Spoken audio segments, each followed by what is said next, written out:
ధనుడు సభలో ఉండగా కర్ణుణ్ణి అవమానించిన తర్వాత సభికులను ఉద్దేశించి దుర్యోధనుడు ప్రసంగించిన పలుకులు మీ అందరికీ గుర్తే ఉంటుంది. ఇది కౌరవ సభలో జరిగిన సంఘటన. కాదు ఆచార్యదేవ, ఏమంటివి జాతిని బొమ్మలు సొంత సుతుల కింద నిల అరదలేదందువా? ఎంత మాట! ఇది శాస్త్ర పరీక్షే గాని క్షత్రియ పరీక్ష కాకూడదు, కుల పరీక్షే అందువా?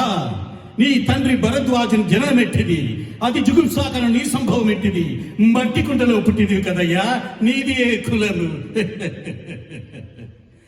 ఇంత ఏలా అశ్వత్పితామహుడు కురుకులు ఉట్టుడైన శాంతనవుడు శివసముద్రుడు భార్యకు గంగాగర్భుడు జన్మించలేదా? ఈయనదే కులము. నాతో చెప్పిందివేమయ్యా? మా వంశానికి మూల పురుషుడు వశిష్ఠుడు దేవవేషి ఉరసి పుత్రుడు కాడా? అతడు పంచమజాతి కన్య వరుంధతి శక్తిని, ఆ శక్తిని చండాలగది పరాశరుని, ఆ పరాశరుడు పల్లె పడుచు మత్స్యగంధైన మా తాత వ్యాసుని, ఆ వ్యాసుడు విధవరాండ్రాని మా పితామహి అంబికతో, మా తండ్రిని పితామహి అంబాలికతో మా పినతండ్రి పాండురాజుని, మా ఇంటి దాసితో ధర్మ నిర్మాణించడని మీచే కీర్తించబడుతున్న ఈ విదురదేవుని కనలేదా? సందర్భానుసరులు బట్టి క్షేత్రబీజ ప్రధానంతో సంకరమైన మా కురువంశము ఏనాడో కులహీనమైనది కాగా నేడు కులము అను వింతవాదములు ఎందులకు?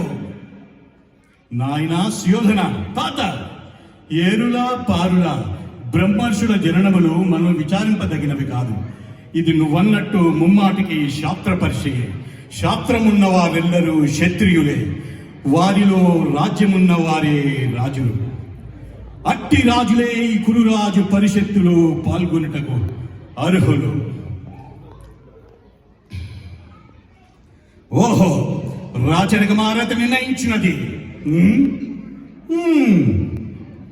ఆయన మా సామ్రాజ్యంలో సస్యశ్యామలపై సంపద విరామల వెలుగందు అంగరాజునికి ఇప్పుడు ఇతని ముఠాభిషులు గావించుచున్నాను. సోదరా దుశ్శాసన అనంతత నవరత్న శక్తి కిరీటములు వేగముకు దెమ్మో.